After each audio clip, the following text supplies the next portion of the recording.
ఈరోజు ప్రపంచవ్యాప్తంగా ఒక కొత్త అధ్యయనం మొదలైంది. ఈరోజు ఎన్నడూ చరిత్ర లేని విధంగా ఒక మంచి శుభపరిణామం దేశవ్యాప్తంగా ప్రపంచం గుర్తించే విధంగా ఈనాడు భారత సుప్రీంకోర్టు ఒక గణనీయమైనటువంటి తీర్పునివ్వడం జరిగింది. గత 30 సంవత్సరాల నుంచి మందాకృష్ణ మాదిక్ గారు ABCD వర్గీకరణ కావాలని మహా ఉద్యమాన్ని ఈ రాష్ట్రంలోనూ ఈ దేశంలోనూ చేపట్టినటువంటి పరిస్థితులు భారతీయులందరికీ కూడా తెలుసని మీకు మనవి చేస్తూ ఉన్నాం.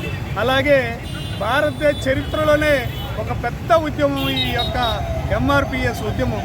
ఆనాడు అట్టడుగు బడుగు బలహీన వర్గాల్లో మరి ఆర్థిక స్థితిగతులు, అసమానతలు, రాజకీయ సమతుల్యత అనేక ఒడిదుడుకులు ఉన్నప్పుడు అటువంటి వాటిని అన్నిటినీ అణగదొక్కాలి, అధిగమించాలి అంటే భారతదేశంలో ABCD SC వర్గీకరణ అవసరమని అనేక పోరాటాలు చేయడం జరిగింది. ఆ పోరాటాల్లో భాగంగానే ఈనాడు యావత్ భారతదేశం ప్రపంచ దేశాలు గుర్తించే విధంగా మరి ఈనాడు చరిత్రలో మిగిలిపోయేటువంటి అధ్యయనాన్ని ఈరోజు ప్రారంభించడం జరిగింది. ఈనాడు యావత్ భారతదేశం కాకుండా పార్లమెంటరీ, అలాగే రాష్ట్రపతి ద్రౌపది ముర్ము, అలాగే భారత ప్రధాని మోదీ గారు, అలాగే ఆంధ్ర రాష్ట్ర ముఖ్యమంత్రి నారా చంద్రబాబు నాయుడు గారు, తెలుగు రాష్ట్రాల ముఖ్యమంత్రి అయినటువంటి రేవంత్ రెడ్డి గారు అందరూ కూడాను ఈ ఉద్యమానికి సపోర్ట్ చేసి ఈ ఉద్యమాన్ని మరి ముందుకు తీసుకెళ్ళినటువంటి పరిస్థితి. అదే తరుణంలో మరి 30 ఏళ్లగా మరి MRPS క్యాడర్ అంతా కూడాను పెద్ద ఎత్తున ఉద్యమాలు చేసింది. ఈ ఉద్యమాల్లో చాలామంది ఆర్థికంగాను రాజకీయంగాను అనేక విధాలుగా ధన మాన ప్రాణాలను కూడా పోగొట్టుకొని ఈరోజు ఉద్యమాన్ని బ్రతికించినటువంటి పరిస్థితులు కనపడుతున్నాయని మీకు మనవి చేస్తూ ఉన్నా. అయితే ఈ ఉద్యమం ద్వారా అట్టడుగు బడుగు బలహీన వర్గాలకి ఒక మంచి ఊతము, ఒక సపోర్ట్ దొరికింది.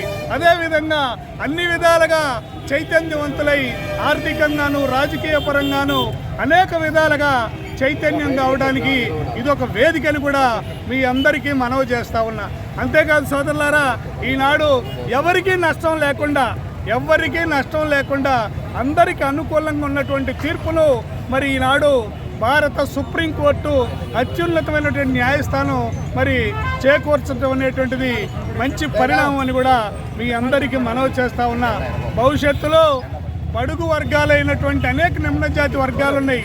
ఈ వర్గాలన్నిటికీ న్యాయం జరగాలంటే ఖచ్చితంగా భారతదేశంలో ABCD మరి SC వర్గీకరణ అవసరం. కాబట్టి మేధావులందరూ, విద్యావంతులందరూ, ఉద్యోగులు అనేక మంది మరి ఈ యొక్క ఉద్యమాన్ని సపోర్ట్ చేయడం జరిగిందని మీ అందరికీ తెలియజేస్తూ ఉన్నా. భవిష్యత్తు తరాలకు ఇది ఒక ఆదర్శమని మీకు తెలియజేస్తూ ఉన్నా. భావి తరాలకు మరి ఇది ఒక దిక్సూచి అని కూడా మీకు మనవి చేస్తూ ఉన్నా.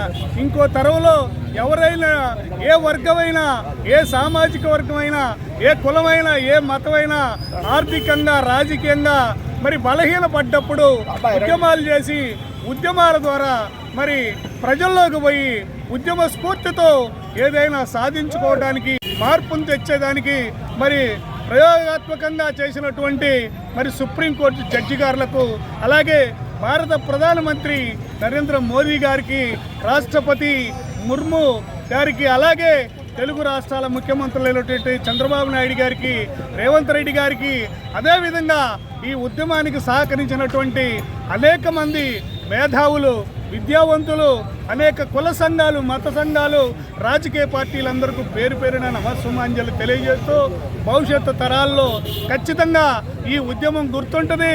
ఈ ఉద్యమాన్ని స్ఫూర్తిగా తీసుకొని అనేక సార్లు ఈ ఉద్యమాన్ని ప్రయోగంగా తీసుకొని భవిష్యత్తు తరాలకి ఉపయోగ విధంగా పనిచేస్తారని ఆశిస్తూ మరి ఈ కార్యక్రమాన్ని విజయవంతం చేసినటువంటి MRPS నాయకులందరికీ పేరు పేరున నమస్సుమాంజలు తెలియజేస్తూ ఈ కార్యక్రమాన్ని మరి కొనసాగించవలసిందిగా కోరుతా ఉన్నాం.